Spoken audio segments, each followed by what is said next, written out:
মাওলার মায়াটা কি কম, আমি আল্লাহর দয়া কি তোদের জন্য কম।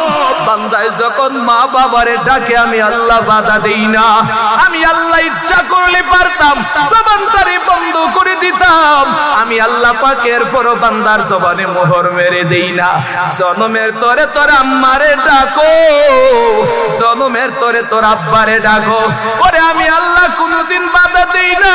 তবে নবী আমার, আমি আল্লাহর বড় কষ্ট, মা বাবার থেকে 99 গুণ মায়া আমি আল্লাহর কাছে বেশি হওয়ার কারণে আজকে যেই বান্দার জবানটারে আমি আল্লাহ দিলাম, সেই বান্দা আমি মাওলার জবান পাইয়া কথা বলতে পারে, তাদের কলিজা যদি খুশি হয়, এ নবী আমার, আমি আল্লাহ বলে দিছি, বান্দায় তার মা বাবা আত্মীয় স্বজনদের ডাকার ফাঁকে ফাঁকে যদি আমি আল্লাহরে একবার আল্লাহ বলে ডাক দেয়, আমি আল্লাহর আরশে আজিম পর্যন্ত ঠান্ডা হয়ে যায়।